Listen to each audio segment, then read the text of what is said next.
অনুতপ্ত হয়ে যাও। তওবা কবুলের কিছু শর্ত আছে। এক নাম্বার শর্ত হচ্ছে acknowledgement. You have to acknowledge what you have committed. আপনি কি পাপ করছেন আগে ঘোষণা দেন। তওবা কেমনে করবেন শিখায় দেই। প্রথমে ঘোষণা, আল্লাহ, আকাশের নিচে জামিনের উপরে আমার চেয়ে বড় পাপী কেউ নাই।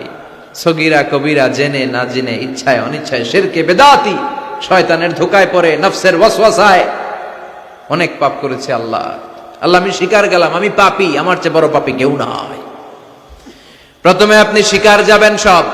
দুই নম্বরে রিপেন্টেন্স আর নাদামা, অনুতপ্ত হবেন, চোখের পানি ছাড়বেন, অনুতপ্ত হবেন, লজ্জিত হবেন। চোখের পানির দৃশ্য দেখে আল্লাহর বড্ড ভালো লাগে, সুবহানাল্লাহ পড়েন। তিন নম্বরে স্টপ। যেই পাপের জন্য তওবা করেছেন স্টপ, অনেক হয়েছে, আর না, থামেন, ওই পাপ কাজ বন্ধ করেন। তিন নম্বরে to hate what you have done. আপনি যেই পাপ করেছেন এটা মন থেকে ঘৃণা করেন, মন থেকে এটাকে ঘৃণা করতে হবে। পাঁচ নাম্বার হচ্ছে to determine that you never repeat this sin in your life again. আল্লাহর ওয়াদা দেন যে আল্লাহ পারতপক্ষে আমার জীবনে এই পাপ আর করব না। তার মানে প্রথমে আপনি স্বীকার গেলেন, দুই নম্বরে অনুতপ্ত হলেন, তিন নম্বরে পাপ কাজ বন্ধ করে দিলেন, চার নম্বরে পাপ কাজটা মনে প্রাণে ঘৃণা করলেন, পাঁচ নম্বরে আল্লাহর কাছে ওয়াদা দিলেন আল্লাহ আর পাপ করব না। এই পাঁচটা শর্তের আলোকে যদি আল্লাহর কাছে তওবা করেন, তওবা কবুল করবে কে? সাইয়েদনা আদম আলাইহিস সালাম ভুল করে নিষিদ্ধ গাছের ফল খেলেন জান্নাতে। আল্লাহ দুনিয়ায় পাঠালেন, সাইয়েদনা আদম কাঁদতে শুরু করলেন, কিন্তু আল্লাহ ক্ষমা করেন না। ফাতালাক্কা আদম মির রাব্বিহি কালিমাতিন ফাতাবা আলাইহি। এরপর আল্লাহ সাইয়েদনা আদমকে কিছু কালেমাত, কিছু বাক্য শিখিয়ে দিলেন আর বললেন, আদম এই কালেমাগুলো, এই বাক্যগুলো দিয়ে চেয়েছে আমার কাছে কাঁদো, আমি ক্ষমা করে দিব। সাইয়েদনা আদম আল্লাহর শেখানো বাক্যগুলো দিয়ে ক্ষমা চাইতে শুরু করলেন। রব্বানা যালামনা আনফুসানা ওয়া ইল্লাম তাগফির লানা ওয়া তারহামনা লানাকুনান্না মিনাল খাসিরিন। ও আল্লাহ, জুলুম করেছি, অন্যায় করেছি, পাপ করেছি, তুমি যদি মাফ না করো আমরা ক্ষতিগ্রস্ত হয়ে যাব। ঠিক কি না? অন্যায় হলেই এই দোয়াটা করার দরকার আছে না নাই? রব্বানা যালামনা সবার মুখস্থ আছে না?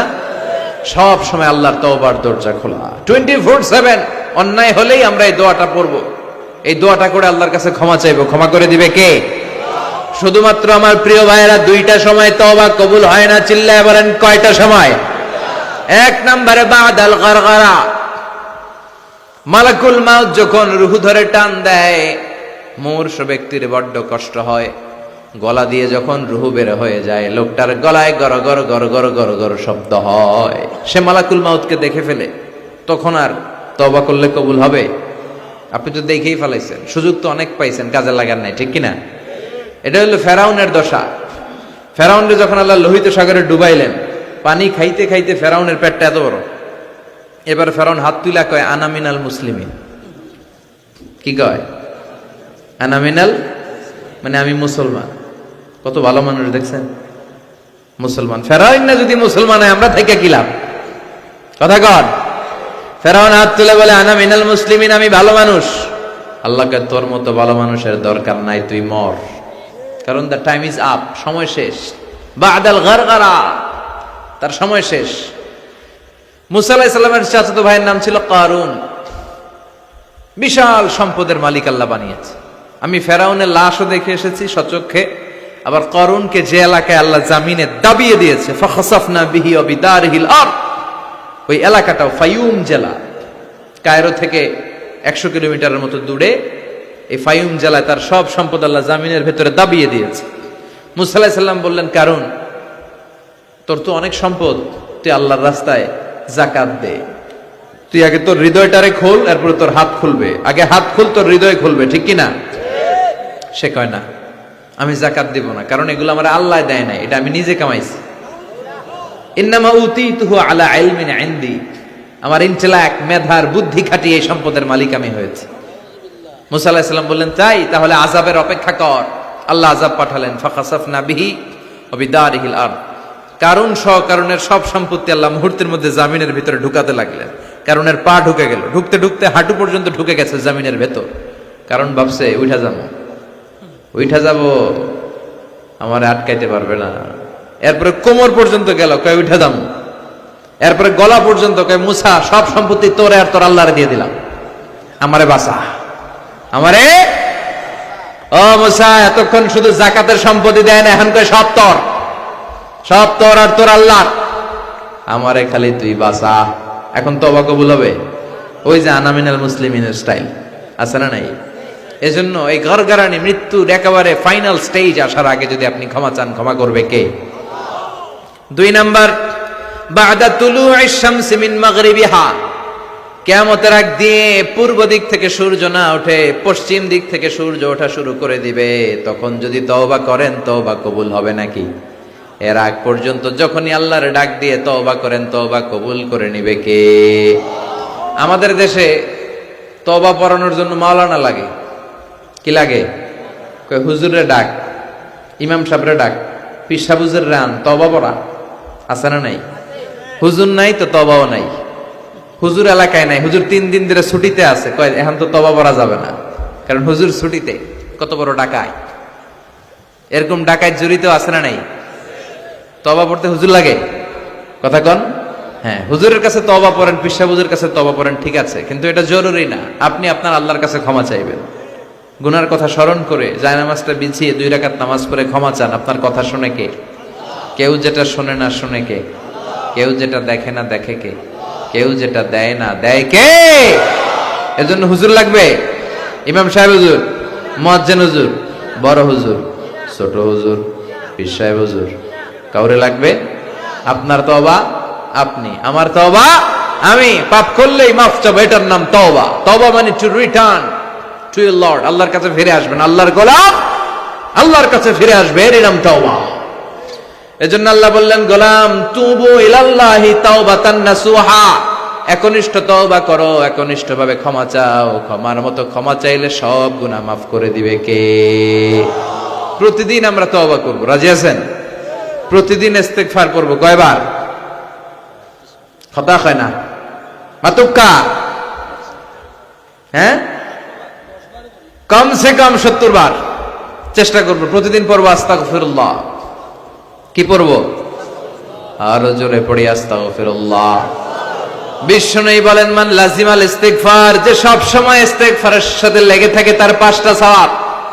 1 নম্বরে জাআলাল্লাহু লাহু মিন কুল্লি দিকিন মাখরাজা, বিপদে পড়লে উদ্ধার করবে কে? ওয়া মিন কুল্লি হাম্মিন ফারাজা, তার জীবনের সব দুশ্চিন্তা দূর করে দিবে কে? তাকে টেনশন মুক্ত করবে কে? আমাদের জীবনে টেনশন আছে না নাই? টেনশন নাই কার কার হাত তোলেন। হ্যাঁ, এই পোলাপান তোকে কি টেনশন? কিরে, পড়ালেখা? পড়ালেখা টেনশন? তার মানে টেনশন নাই এমন মানুষ খুঁজে পাওয়া যাবে না। সবার টেনশন আছে। পড়ালেখার টেনশন, আবার কয়েকটার আছে বিয়ার টেনশন, আছে না নাই? বিয়ের সময় হলে বিয়ের টেনশন হওয়াটাই স্বাভাবিক। ক্যারিয়ার নিয়ে টেনশন, কেউ বিদেশে যেতে চায়, ব্যবসা করতে চায়, টেনশন আর টেনশন, টেনশন আর টেনশন। এই ইস্তিগফার বারবার পড়লে তোমার টেনশন থাকবে না, টেনশন মুক্ত মানুষ হয়ে যাবে। চিল্লা এখন ঠিক কিনা? 3 নম্বরে ওয়ারযুকহু মিন হাইসু লা ইয়াহতাসিব, এমন জায়গা থেকে রব্বুল আলামিন রিজিকের ব্যবস্থা করবে আপনি কল্পনাও করতে পারবেন না। রিজিকের মালিক কে? আমাদের খাবারের ব্যবস্থা করে কে? এই যে আমরা পানি খাই, পানির ব্যবস্থা করে কে? মিঠা নদীর পানি, আল্লাহ তোমার মেহেরবানি, সুন্দর ফুল সুন্দর ফল, মিঠা নদীর পানি, আল্লাহ তোমার মেহেরবানি। আলহামদুলিল্লাহ পড়েন। তার মানে সব সময় যে ব্যক্তিটা ইস্তেগফার পড়বে, তার জীবনে টেনশন থাকবে না, তার জীবনে কোনো বিপদ থাকবে না, তার সব সময় রিজিকের মালিক হয়ে যাবে কে?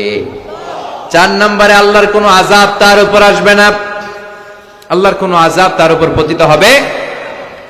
ওয়ামা কানাল্লাহু মুআযযিবাহুম ওয়া হুম ইস্তাগফিরুন,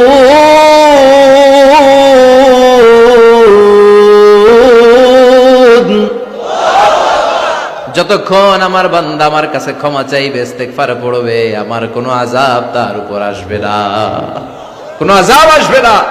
সব ধরনের আযাব থেকে আপনাকে মুক্ত রাখবে কে? 5 নম্বরে আপনারে মুস্তাজাবুদ দাওয়া বানিয়ে দিবে কে? মুস্তাজাবুদ দাওয়া মানে এমন ব্যক্তি, যে ব্যক্তি হাত তুলে দোয়া করতে দেরি হয়ে যায়, দোয়াটা কবুল হতে দেরি হয় না। এদিকে কেউ আছেন মুস্তাজাবুদ দাওয়া, যে হুজুর আমি যখনই হাত তুলে দোয়া করি তখনই আল্লাহ কবুল করে, থাকলেও হাত তুলেন না, এই গোপন জিনিস কাউরে জানায়েন না, ভেজালে পড়বেন, মুস্তাজাবুদ দাওয়া হয়ে যাবে।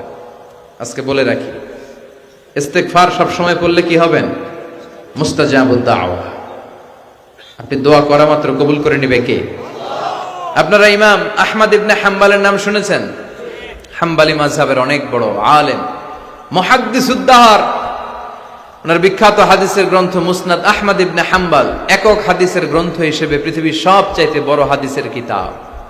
প্রায় 40,000-এর মতো হাদিসের কম্পাইলেশন আছে এখানে, সুবহানাল্লাহ পড়ে।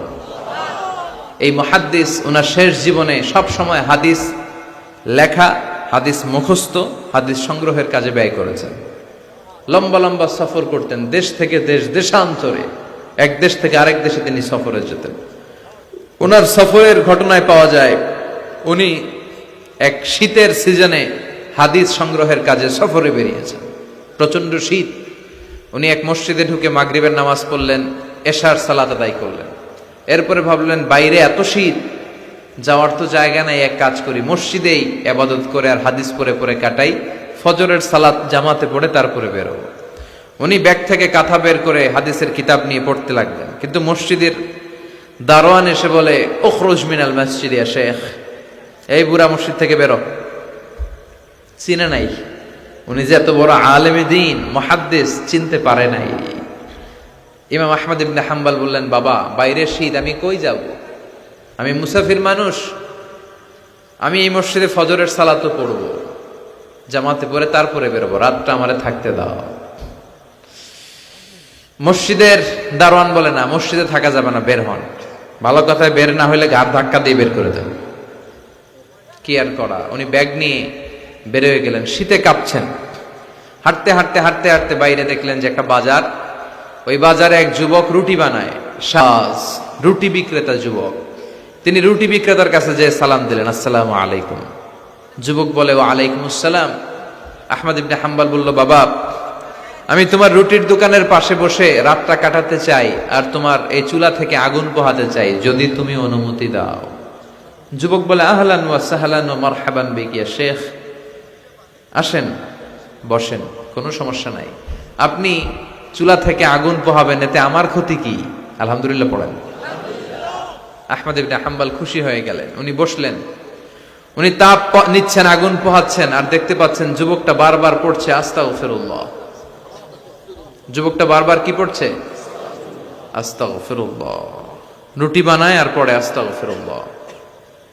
রুটি চুলায় দেয়, পড়ে আস্তাগফিরুল্লাহ। কেউ রুটি কিনতে আসলে তার কাছে রুটি তুলে দেয়, পড়ে আস্তাগফিরুল্লাহ। টাকা নিয়ে ক্যাশ বক্সে ঢুকায়, আর কি পড়ে? আবার রুটি বানাতে শুরু করে, আর কি পড়ে? ইমাম আহমদ ইবনে হাম্বল তার এই দৃশ্যটা দেখে অবাক হলেন। তিনি প্রশ্ন করলেন, যুবক, মা লাকা ইয়া শাব দাইমান তাকরাউনা আস্তাগফিরুল্লাহ। হে যুবক, কি হলো তোমার? আসার পর থেকেই দেখতেছিস তুমি খালি পড়ো আস্তাগফিরুল্লাহ, খালি পড়ো আস্তাগফিরুল্লাহ, কেন? যুবক বলে, এই ইবাদত করে, এই ইস্তেগফারের সাথে সব সময় লেগে থাকার কারণে আমি অনেক কিছু পেয়েছি। কি পেয়েছো? সে বলতে শুরু করলো, আমি মুস্তাজাবুদ দাওয়া হয়ে গিয়েছি। মুস্তাজাবুদ দাওয়া মানে এমন লোক, যে লোক দোয়া করতে দেরি, ওই দোয়াটা কবুল হতে দেরি হয় না। ইমাম আহমদ ইবনে হাম্বল অবাক হলেন। ফাতাআজ্জাবা আহমদ ইবনে হাম্বল ওয়া ক্বাল, আনতা মুস্তাজাবুদ দাওয়া। অবাক হলেন আর বললেন, বলো কি, তুমি মুস্তাজাবুদ দাওয়া? তুমি জীবনে যা দোয়া করেছো সব কবুল হয়েছে? যুবক বলে, হ্যাঁ, আমি জীবনে যত দোয়া করেছি সব দোয়া কবুল হয়েছে, একটা দোয়া ছাড়া। শুধু একটা দোয়া কবুল হয় না, বাকি সব দোয়া চাওয়া মাত্রই কবুল করে নিয়েছে কে? এবার আহমদ ইবনে হাম্বলের কিউরিসিটি আরো বেড়ে গেল। আহমদ ইবনে হাম্বল বললেন, বলো কি, সব দোয়া কবুল, আবার একটা দোয়া কবুল হয় নাই, এটা কোন দোয়া রে বাবা? এবার যুবক বলতে শুরু করলো, আমি আল্লাহর কাছে খুব চেয়েছি যে আল্লাহ, শুনেছি এই জামানার সবচেয়ে বড় মুহাদ্দিসের নাম নাকি আহমদ ইবনে হাম্বল। আল্লাহ, আমি মরার আগে ওনার সাথে একবার দেখা করে মরতে চাই। আমি ওনার হাতে হাত রেখে ওনার কাছে বায়াত হতে চাই, ওনার সাথে মুসাফা করতে চাই, আর ওনার কপালে একটা চুমু দিতে চাই। এই কথা শুনে ইমাম আহমদ ইবনে হাম্বল আর ধৈর্য ধারণ করতে পারলেন না, চোখের পানি ছেড়ে দিলেন। বললেন, যুবক, তোমার এই দোয়াটাও আল্লাহর কাছে কবুল হয়েছে, এই দোয়াটাও কবুল হয়েছে। আনা আহমদ ইবনে হাম্বল, আমি আহমদ ইবনে হাম্বল, মুহাদ্দিসুদ দাহর, এই জামানার সবচাইতে বড় মুহাদ্দিস। আমার সাথে দেখা করার জন্য আমার দরবারে তোমার যাওয়ার দরকার নেই, আমাকে আল্লাহ তোমার দরবারে নিয়ে এসেছে। এজন্য বারবার বারবার সব সময় যদি ইস্তেগফারের সাথে আপনি লেগে থাকেন, আপনারে মুস্তাজাবুদ দাওয়া বানিয়ে দিবে কে? আমি অনেক জায়গায় ইস্তেগফার নিয়ে বয়ান করেছি। এবছর সিলেটে আপনাদের এই প্রোগ্রামে আসার সময় আমি যখন ঢাকা এয়ারপোর্টে, অনেক যুবকরা দৌড়ে এসেছে, হুজুর আপনি মিজানুর রহমান আজহারি না? আমি বলি, হ্যাঁ আমি মিজানুর রহমান আজহারি। বলে, হুজুর আপনার আলোচনা শুনে আমার জীবনে অনেক পরিবর্তন হয়েছে। আর হুজুর আরেকটা কথা, এখন কিন্তু আমি অবসর সময় পাইলে খালি করি আস্তাগফিরুল্লাহ। আমার এসে বলতে শুরু করলো, একজন না এরকম কয়েকজন এসে বলতেছে, হুজুর আমি কিন্তু সব সময় সুযোগ পেলে আস্তাগফিরুল্লাহ পড়ি, সুযোগ পেলে অবসরে ইস্তেগফার পড়ি। ও যুবক, ইস্তেগফার করে তুমিও মুস্তাজাবুদ দাওয়া হতে পারো, অবসর সময়টাকে কাজে লাগাও। গাড়ির জন্য বসে আছি, বাজারের ব্যাগ হাতে নিয়ে যাচ্ছি, অবসর সময় ঘুম আসে না, কি পড়বো? প্রাণ ভরে মন ভরে পড়েন তো আস্তাগফিরুল্লাহ, আবার পড়েন আস্তাগফিরুল্লাহ, আরো জোরে আওয়াজ করে পড়েন আস্তাগফিরুল্লাহ। ইস্তেগফার পড়ার অনেকগুলো পদ্ধতি আছে, সবচেয়ে ছোট ইস্তেগফার হচ্ছে এটা, আস্তাগফিরুল্লাহ। এছাড়া আপনি পড়তে পারেন আস্তাগফিরুল্লাহ আল্লাযী লা ইলাহা ইল্লা হুয়াল হাইয়ুল কাইয়্যুম ওয়া আতুবু ইলাইহি। এই ইস্তেগফারটা যদি কেউ পড়ে, জিহাদের ময়দান থেকে ফিরে আসা কবিরা গুনাহ, আল্লাহ বলে জিহাদের ময়দান থেকে ফিরে এসে কবিরা গুনাহ করেছে, এই লোক যদি এই দোয়া পড়ে তার গুনাহ মাফ করে দিবে কে? আবার সাইয়েদনা আবু বকর বললেন, ইয়া রাসূলুল্লাহ আল্লিমনি দুআআন আদউ বিহি ফি সালাতি, এমন একটা দোয়া, এমন একটা ইস্তেগফার আপনি আমারে শিক্ষা দেন যেই দোয়াটা আমি নামাজে সালাম ফেরানোর আগে পড়ব। বিশ্বনবী বললেন, তুমি পড়ো, আল্লাহুম্মা ইন্নী যালামতু নাফসি যুলমান কাসীরান ওয়া লা ইয়াগফিরুয যুনুবা ইল্লা আনতা ফাগফিরলি মাগফিরাতাম মিন ইনদিক ইন্নাকা আনতাল গফুরুর রহিম। সুবহানাল্লাহ পড়েন। এটাও কিন্তু একটা ইস্তেগফার, জানেন? এটাও ইস্তেগফার। যেখানেই ক্ষমা চাওয়ার ঘটনা আছে, যেখানে ক্ষমা চাওয়া আছে, ওইটারে ইস্তেগফার হিসেবে কবুল করে নেয় কে? তার মানে এটাও একটা ইস্তেগফার। এইখানে আপনি পড়েন, আল্লাহুম্মা ইন্নী যালামতু নাফসি, আল্লাহ আমি অনেক জুলুম করেছি, যুলমান কাসীরা, এত বেশি জুলুম যার কোনো সীমা নাই, ওয়ালা ইয়াগফিরুয যুনুবা ইল্লা আনতা, আপনি ছাড়া আমার পাপগুলো মাফ করে দেয়ার কেউ নাই। ফাগফিরলি মাগফিরাতাম মিন ইনদিক, নিজ গুণে আমারে ক্ষমা করে দেন। ইন্নাকা আনতাল গফুরুর রহিম, আপনি ক্ষমাশীল, আপনি মেহেরবান। ঠিক কি না? এটারে আমরা বাংলাদেশে কি বলি? দোয়ায়ে মাসুরা। কি বলি? এটা যেমনি দোয়ায়ে মাসুরা, আবার এটা একটা ইস্তেগফার। এজন্য ক্ষমা চাইতে চাইলে এটাও পড়বে। আর এই সব ইস্তেগফারের মধ্যে শ্রেষ্ঠ ইস্তেগফারের নাম সাইয়্যিদুল ইস্তেগফার। যত ইস্তেগফার হতে পারে, বুখারীর বর্ণনা, এর মধ্যে সবচেয়ে শ্রেষ্ঠ ইস্তেগফারের নাম, কথা বলেন, মুখস্থ আছে? কার কার আছে দেখি? হাত তুলুক্কা, তুলুক্কা তুলুক্কা, অল্প কয়েকজনের আছে। কইলে মনে হইব, কইলে মনে হইব তার।